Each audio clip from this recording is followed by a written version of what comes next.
What's going on, everybody? This is Gregory Laporte from GamerFitNation.com. It's the final day of E3, and as you can see besides me, everybody is walking out of the show floor. Now, with all the press conferences coming to an end, I just wanted to ask the gamers, how do you guys feel? What do you think about the recent announcements that have been going on? How do you feel about the PlayStation 4 not blocking used games and taking punches at Microsoft during their conference? And how do you feel about Microsoft announcing the titles that they announced with Quantum Break, Rise, Killer Instinct, which personally, when I first saw it, I was really surprised and really interested about what happened.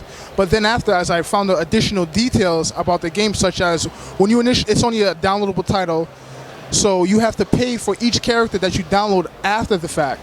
Which, when I saw that it's a fighting game, and if you're getting a fighting game, you don't want to have to buy each character through DLC, which is pretty much what's going to happen. So now with the PlayStation 4, titles that I thought were really good and for them that they announced was Final Fantasy 15, which I have spoken to other people about it, and I mentioned that was going to happen. Kingdom Hearts 3, which was announced. Although both titles are multi-platform, I feel like we as gamers have all won because this is something that's going to be great. First of all, I want to touch on the Xbox One price point.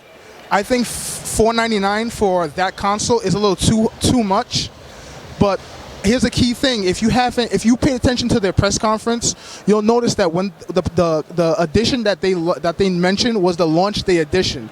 It wasn't just a regular edition; it's a launch day edition. So even though the day one edition is $499, they could potentially release another edition that's maybe a standard edition that's comparable to the PS4, that's $399.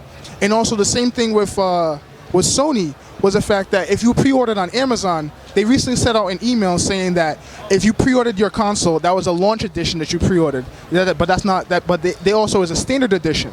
So what does that really mean? Is there two editions to the PlayStation 4 coming out, or is it something else that's happening? So there's a lot of questions that we're going to be finding out in the coming months regarding the PlayStation 4 and the Xbox 360.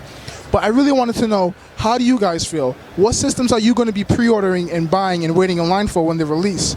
This is E3, so I hope that we've seen all the interviews that we've done and that you have an opinion about what's going on. And lastly, I'm Gregory Laporte. I'm at the final day of E3 2013. Let me know your thoughts. Peace.